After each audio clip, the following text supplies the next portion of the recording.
C'est dans la ville de sa jeunesse que nous rencontrons Patmana le chansonnier, un homme attachant qui sait décrire Marseille et la Provence avec un humour savoureux. Ces bouches de vieilles, oui, les bouches de vieilles, c'est des gens qui critiquent tout le monde en montrant du doigt et en faisant gna gna gna gna gna gna gna gna gna gna gna. Bonjour Patrick. Bonjour Élise.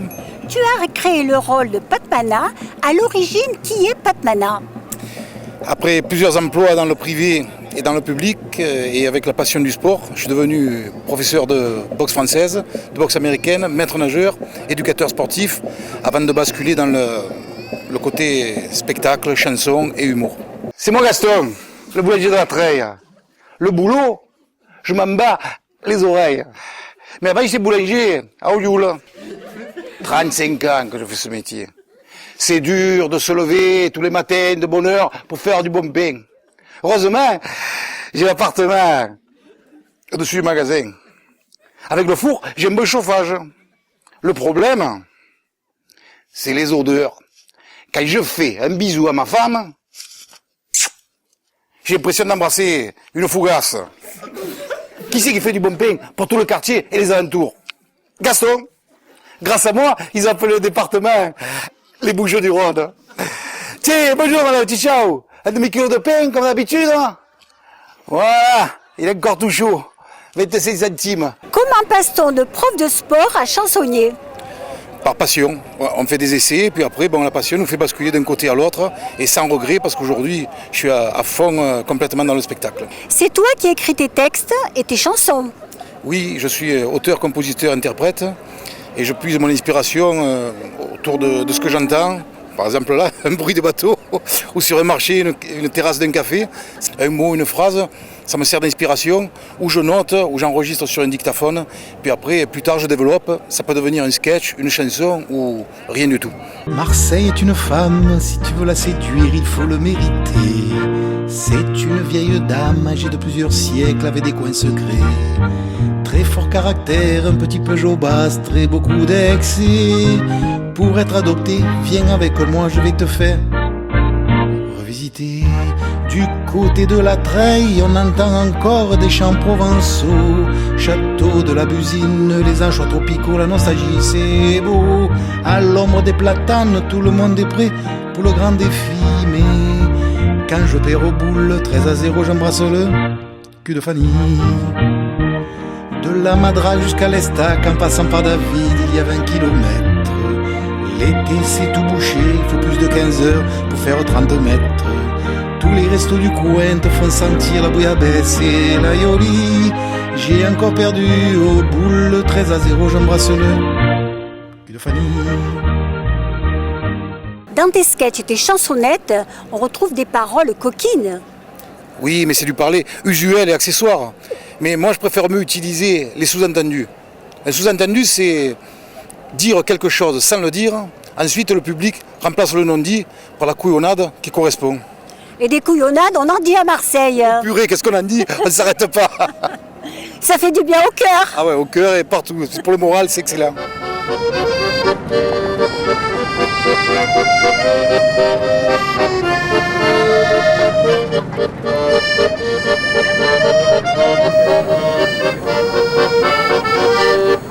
Avec la chanson La Corniche, tu cherches à nous faire découvrir une curiosité de Marseille.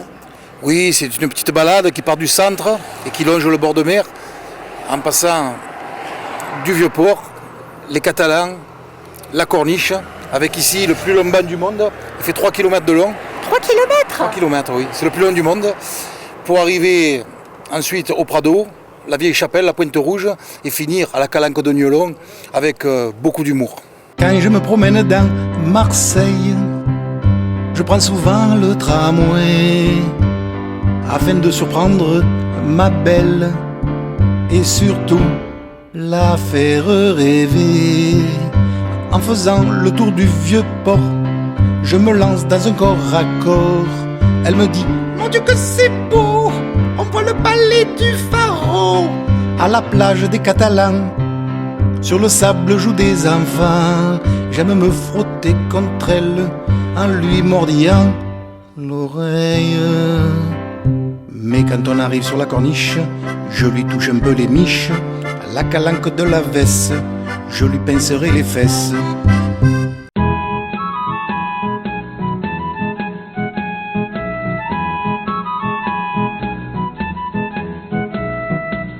Quand tu parles de l'accent de Marseille, c'est ton enfance? On se moquait de toi? Non, pas du tout, parce que dans le quartier, on avait tous le même accent. Ça s'est compliqué beaucoup plus tard, quand j'ai débuté au théâtre. Pas bon, trop d'accent, recommence. Pas bon, trop d'accent, recommence. Oh! Alors plus tard, j'ai écrit cette chanson pour que tous les gens qui ont un accent puissent en être très fiers. Quand j'étais enfant, je sortais de l'école en courant, je disais bonjour maman. Elle me fixait avec ses gros yeux méfiants en s'écriant il a toujours le même accent. Plus tard j'ai suivi des cours de comédie pour devenir comédien. Le prof me disait avec ton fort accent tu n'arriveras jamais à rien. Si tu veux réussir dans ce métier et prendre de la bouteille, exprime-toi différemment, ne parle plus comme à Marseille. Dans ta chanson Le Fainéant, tu veux faire passer un message? Un demi-message. Quand je dis je suis feignant, c'est simplement pour dire aux gens qui ralentissent un peu le rythme de la vie, pour se permettre de voir un coucher de soleil sur la mer, le contour des collines. Moi, la vie, elle m'a demandé de courir après elle. Je lui ai dit, vas-y, commence à partir, je te rejoindrai. Je suis assis sur un banc près de la montée des Accoules. L'hiver, je suis transit de froid, je me gèle les couilles. Je me moque des passants qui partent au boulot en courant. Moi, je ne travaille pas, je suis fier d'être un feignant. Quand arrive le printemps, sur ce banc je me repose. Je prends des bains de soleil, c'est bon pour mon arthrose. Certains au pôle emploi font la queue en pleurant. C'est mieux de rien glander, moi je suis fier d'être un feignant. Tu sembles être inspiré par les boulangers. Y a-t-il une raison à ça? Une très bonne raison, parce que quand j'étais petit, j'habitais juste là, à côté de l'église de Saint-Victor. D'ailleurs, j'ai appris à nager dans le Vieux-Port. Et juste à côté de l'église de Saint-Victor, qu'est-ce qu'il y a? Le Fort des Navettes, la plus vieille boulangerie de Marseille. Et à l'époque, de temps en temps, j'allais acheter une petite brioche. Et même quand j'avais pas les sous, j'y allais quand même, parce que rien qu'avec l'odeur, tu te nourris. J'ai fait d'ailleurs le clip vidéo Les Beignets, qui est le titre de mon album qui est sorti en 2016. Et là, nous avons tourné à Mérargues, dans le centre-ville, dans une vraie boulangerie, avec des vrais gâteaux, du vrai pain et un faux boulanger. Et quand, le vrai boulanger, qui s'appelle Gilles, m'a dit, quand je suis arrivé, il m'a dit « Tiens, je te donne les clés, je vais faire ma sieste. Quand tu as fini, tu m'appelles, j'arrive. » Ça, c'est merveilleux. Et depuis, à force de manger des beignets, en vieillissant, j'ai la brioche qui augmente et la baguette qui diminue.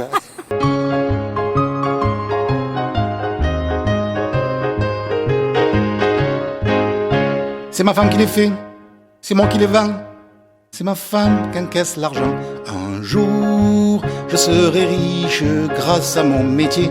Un jour, je serai riche en vendant des beignets. Dans un joli village de Provence, j'ai rencontré une demoiselle. Elle me dit, je m'appelle Hortense. Je lui réponds, ben pourquoi pas. Nous avons vite sympathisé. Je lui ai fait un beau bébé afin d'éviter le candidaton. Rapidement, nous nous marions. C'est alors que je lui ai demandé, est-ce que tu sais bien cuisiner? Elle répondit avec aplomb, moi je sais faire que les beignets, le reste, non. Dans Pépé Mémé, on remarque l'importance qu'ont tes grands-parents dans ta vie. Oui, effectivement. Mon grand-père faisait de la peinture et j'adorais ma grand-mère pour son comique naturel. Elle est arrivée de Sicile en 1913 et avec mes arrière-grands-parents, ils se sont installés à côté de la montée des Accoules. D'ailleurs, quelques années plus tard, elle s'est mariée à l'église de Saint-Laurent. Ça te touche beaucoup? Oui, énormément, parce que moi aussi j'ai vécu juste en face quand j'étais petit et finalement c'est un quartier que j'ai connu que plus tard. Le jour de leur mariage, à mon bébé, à ma mémé, ils ne faisaient pas leur âge car ils étaient bien habillés. Toute la famille était là, même ceux venus de loin. Elle c'est ma cousine Lisa, lui c'est mon cousin Germain. Le jour de leur mariage, à mon bébé, à ma mémé, ils ne faisaient pas leur âge car ils étaient endimanchés. Devant l'escalier de la mairie, ils ne pouvaient pas monter. L'ascenseur était pourri, il a fallu les porter.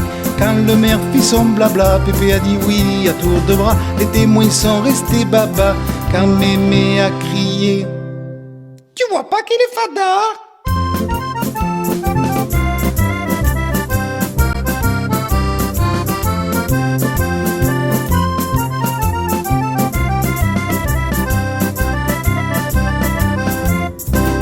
Avant de te quitter et te remercier, que peut-on souhaiter à Patmana pour l'avenir? J'ai déjà sorti mon premier album en 2016 qui s'appelle Les Beignets. Il y a un deuxième album qui doit sortir ces jours-ci. Donc j'aimerais avoir beaucoup de spectacles, peut-être un agent et un label pour une maison de disques. Voilà, après avoir écrit aussi mon livre. Et puis ça c'est la bande dessinée qu'a écrit ma fille. Elle est en train de créer un dessin animé et elle aussi compose les musiques de son dessin animé. C'est avec son dernier titre enregistré que nous quittons l'artiste. Merci Patmana. De loin on voit le château d'If et même la bonne mer. En regardant d'un peu plus près on voit aussi la Canebière. De loin on voit le château d'If et même le funiculaire. En regardant d'un peu plus près on voit aussi la Canebière. Il y a des quartiers que l'on ne voit pas, qui sont là depuis toujours. Ces quartiers que l'on ne connaît pas, que l'on découvre avec amour. Dans l'eau claire des calanques, beaucoup de gens se sont baignés. Dans les collines de Provence, on entend les cigales chanter. De loin on voit le château d'If et même la bonne mer. En regardant d'un peu plus près, on voit aussi la Canebière. De loin on voit le château d'If et même le funiculaire. En regardant d'un peu plus près, on voit aussi la Canebière.